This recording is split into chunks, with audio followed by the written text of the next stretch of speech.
شاہ میری امی عائشہ عتیقہ عفیفہ منزہ مطہرہ، میری امی عائشہ، میری امی عائشہ۔ بسم اللہ الرحمن الرحیم۔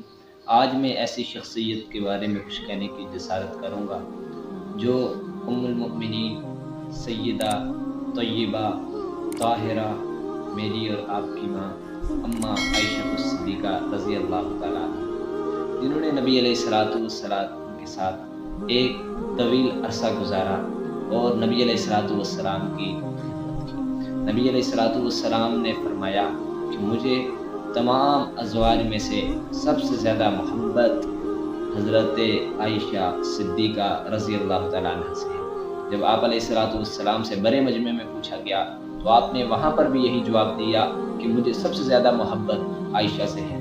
اور جب پوچھا گیا کہ مردوں میں کس سے محبت ہے تو آپ صلی اللہ علیہ وسلم نے فرمایا کہ مردوں میں مجھے عائشہ کے ابا سے محبت ہے، یعنی حضرت ابوبکر صدیق رضی اللہ تعالیٰ عنہ سے محبت ہے۔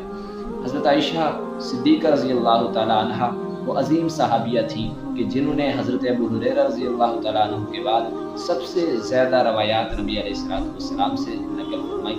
آپ رضی اللہ تعالیٰ عنہ کو نبی علیہ السلام کی جنت میں بھی زوجہ ہونے کی بشارت دی گئی، اور اسی طرح نبی علیہ السلام کی اس زوجہ میری اور آپ کی ماں ام المؤمنین اماں عائشہ صدیقہ رضی اللہ تعالیٰ عنہ کو جنت کے فرشتے یعنی مقرب فرشتے اور جبریل امین بھی سلام کیا کرتے تھے۔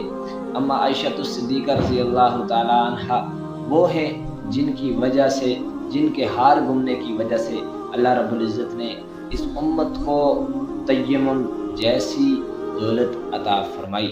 اماں عائشہ صدیقہ رضی اللہ تعالیٰ عنہ وہ شخصیت ہیں کہ جن کی تطہیر کی جب بات آتی ہے تو اللہ رب العزت قرآن کی 18 آیات اتار کر بتا دیتے ہیں کہ ہاں میں ہی ان اصحاب کا وارث ہوں، یعنی میں ہی ان کی عزت و عظمت کو محفوظ کرنے والا ہوں۔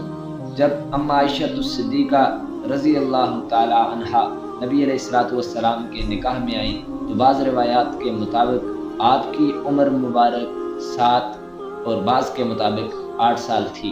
نبی علیہ السلام کے ساتھ حضرت ابوبکر صدیق رضی اللہ تعالیٰ عنہ نے آپ کا نکاح تب کیا جب اماں خدیجہ الکبریٰ رضی اللہ تعالیٰ عنہ دنیا سے جا چکی تھی، اور آپ علیہ السلام اکثر غمزدہ رہتے تھے۔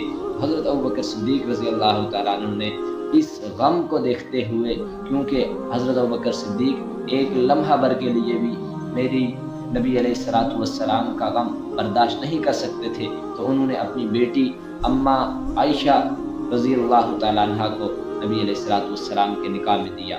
آپ کی خدمات امت کے لیے عظیم سرمایہ ہیں۔ آپ نے ہمیشہ حق کا ساتھ دیا اور ہمیشہ اسلام کی سربلندی کے لیے جد و جہد کرتے رہے۔ 17 رمضان المبارک کو آپ رضی اللہ تعالیٰ عنہ کا یوم وفات ہے۔ اس موقع پر ہم آپ کی عظیم خدمات کو میں اور پوری امت خراج تحسین پیش کرتی ہیں۔ اللہ رب العزت ہمیں قیامت کے روز صحابہ کرام رضی اللہ تعالیٰ علیہ